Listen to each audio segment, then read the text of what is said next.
Listen with Madison. Hey there! Are you ready to hear a story? This book is being read with permission from Katie Mullaly. Land of Now, written by Katie Mullaly and illustrated by Toby Allen. There once was a time I was roaming about, feeling lost and so very befuddled. I was stuck in a place full of chaos and haze, with my mind all distorted and muddled. Then I noticed among all the clamor and mess, someone so peaceful and quiet. I asked, "How can you sit there so calm and so still? Don't you see all this ruckus and riot?" "No, I don't, my young friend," said the undisturbed one, "because I'm in a place full of peace. I'm in Land of Now, where there's stillness and calm, but you're trapped in your thoughts that don't cease. Even though we're both here in the very same place, sharing this very same spot, your view of the now is unruly and wild, thanks to your unending thoughts. If you'll sit down right here and let me be your guide and take a small moment to pause, I can show you the reason for all this commotion and get rid of the actual cause." I did not want to stop because I was convinced that I needed to keep moving through. And out past this racket I didn't create, I was certain that's what I should do.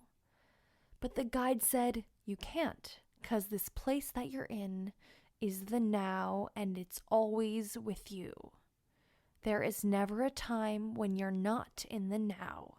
It's a place that you will always be. But because your mind is somewhere so far away, it can ruin the now that you see. So sit down, relax, and we'll clear all this up. If you listen, I can show you how." Though I didn't believe that this mess came from me, I sat with my guide in the now. To remove all the fog, the first thing you must do is learn the real source of this tizzy. What's blocking the now comes from all of your thoughts and your mind always being so busy. See, these thoughts are just stories. Most don't have a use. All they do is just clutter your head. Once you figure this out, they can pass and move on, and you'll start to find now, the guide said. "Yes, but these thoughts, don't I need all of them?" I blurted, so very confused. "'Cause I'm always thinking, my brain's always full. Don't all of my thoughts have a use?"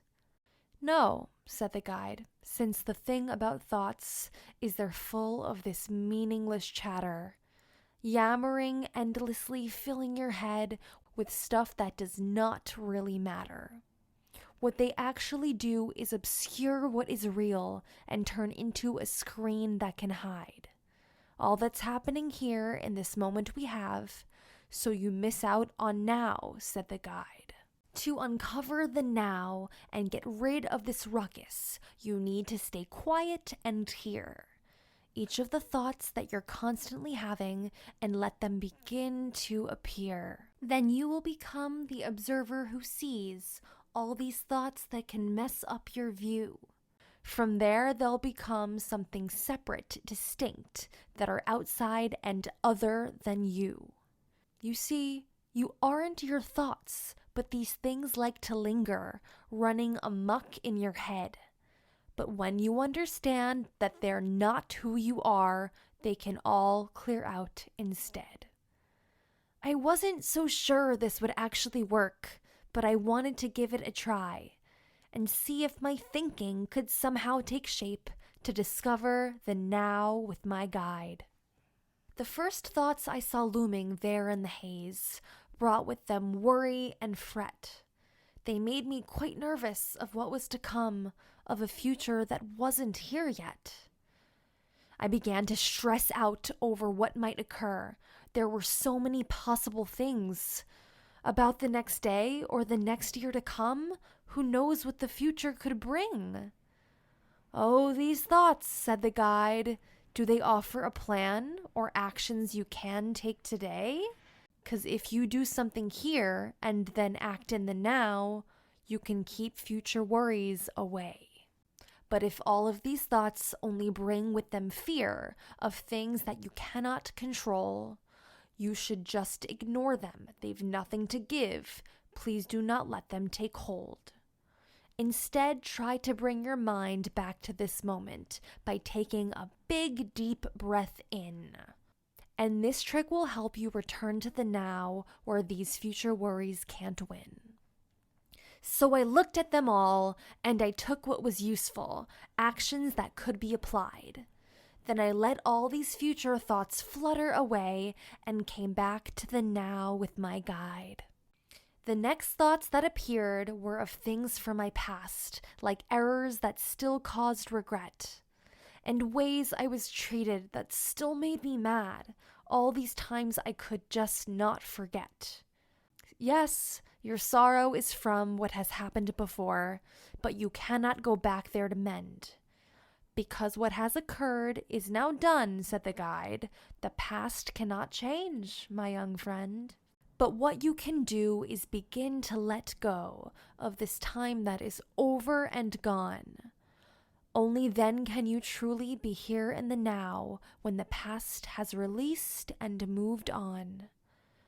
"Well, yeah, but I'm sorry for how I behaved and still hurt from how they made me feel.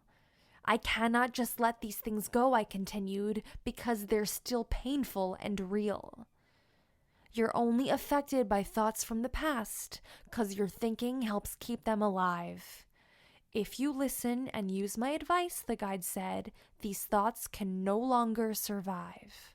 You must first forgive you for the way you behaved to set yourself free from your shame. Then release the bad feelings about all the others so you can let go of the blame. But if these past events offer something to learn and apply to the now, you will find that when you forgive, then move on and let go, you will do things much better next time." I let the past go, but held on to its lessons so I could forgive and allow these old thoughts to leave, since they didn't belong with me and my guide in the now. The last of these thoughts that were blocking the now were insisting that things should all shift. They wanted it their way, to change what was fact, and did not like what is and were miffed. "This pair," warned the guide, "won't accept how things are, so they will not ever approve. These thoughts will resist when you try to let go. It is hard to convince them to move." "Yeah, but I wish that I was in charge. I don't like what is," I then cried. "But you have no say in what happens out there, only how you react," said the guide. "Instead of just longing for things to be different, why don't you try to embrace all that actually is and allow what is real to enjoy what you have in this space?